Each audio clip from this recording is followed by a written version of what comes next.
Hello friends, আপোনালোক সকলোকে মই মোৰ YouTube চেনেল আসামিজ নলেজ কৰ্নাৰলৈ স্বাগতম জনাইছো। আপোনালোকে নিশ্চয় গম পাইছে যে বৰ্তমান সময়ত একেবাৰে চৰ্চাত থকা বাতৰিটো হৈছে ভাৰতে ৰুছিয়াৰ বিপক্ষে ভোট দিলে। ক'ত দিলে UNSC অৰ্থাৎ ইউনাইটেড নেশ্যনছ অফ সিকিউৰিটি কাউন্সিলত। ভাৰতে কি কৰিলে ৰুছিয়াৰ এগেইনষ্টত ভোট দিলে। এইটো কথা একেবাৰে বাতৰিত কৰি আছে অহৰ্নিশে প্ৰচাৰ কৰি আছে। কিন্তু আসলতে ভাৰতে ৰুছিয়াৰ বিপক্ষে কি ক্ষেত্ৰত ভোট দিলে সেইটো কথা কিন্তু কোনেও এতিয়ালৈকে কোৱা নাই। আসল কাৰণটো হৈছে কি যে ভাৰতে ৰুছিয়াই যেটো ইউক্ৰেইনক আক্ৰমণ কৰিছিল সেই বিষয়টোৰ ওপৰতহে কি হৈ আছিল UNSCত ভোটদান চলি আছিল আৰু হেতুত কি কৰিছিল ভাৰতে ভোটদানৰ পৰা নিজকে বিৰত ৰাখিছিল অৰ্থাৎ এবষ্টেইন কৰিছিল। কিন্তু যেটো 24 তাৰিখে ইউক্ৰেইনৰ কি আছিল স্বাধীনতা দিৱস আছিল আৰু সেই উপলক্ষে UNSCত এখন মিটিং হৈছিল আৰু সেই মিটিংখনত ভাৰতে ইউক্ৰেইনৰ সপক্ষে আৰু ৰাছিয়াৰ বিপক্ষে ভোট দিয়া বুলি আমাৰ সংবাদ মাধ্যমত কি হৈ আছে চৰ্চিত হৈ আছে। কিন্তু আসলতে কি হৈছিল আসলতে কথাটো কি এনেকুৱা যে UNSCত কি হৈছিল হিদনাখন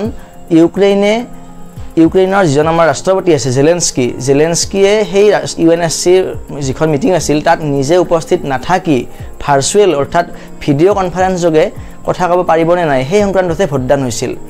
অৰ্থাৎ তাত এনেকুৱা কোনো ইস্যু নাছিল যে সেই ভোটদানটো দিয়া বা নিদিয়াক লৈ ভাৰতৰ লগত ৰুছিয়াৰ যে কিবা সম্পৰ্ক বেয়া হ'ব এনেকুৱা কোনো কথা নাছিল।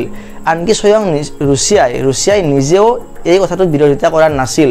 কেনেকুৱা ক্ষেত্ৰত যে জেলেনস্কিয়ে সেই মিটিংখনত উপস্থিত থকাটো ৰুছিয়াই বিচাৰিছিল কিন্তু ৰুছিয়াই এইটো বিচৰা নাছিল যে জেলেনস্কিয়ে এইখন মিটিংত ভাৰ্চুৱেলি উপস্থিত থাকক।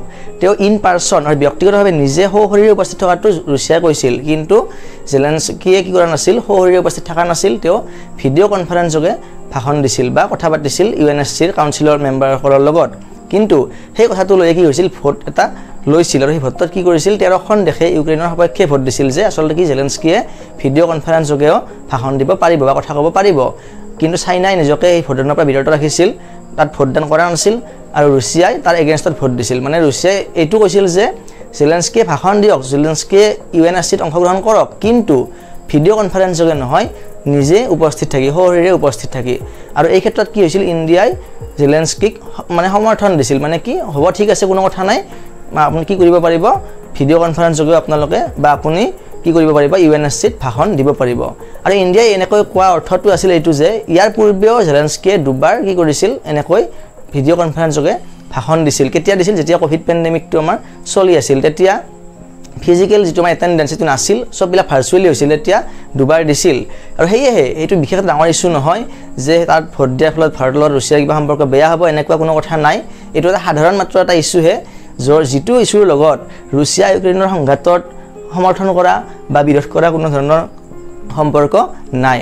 গতিকে ভাৰতে ৰুছিয়াৰ এগেইনষ্টত ভোট দিয়া বুলি এনে মিছাতে হৈ হাল্লা কৰি যেটো মানে হৈ আছে সেইটো আসলে ভয় কৰিবলগীয়া বিষয় একো নহয় বা আমি চিন্তা কৰিবলগীয়া বিষয়ও নহয়।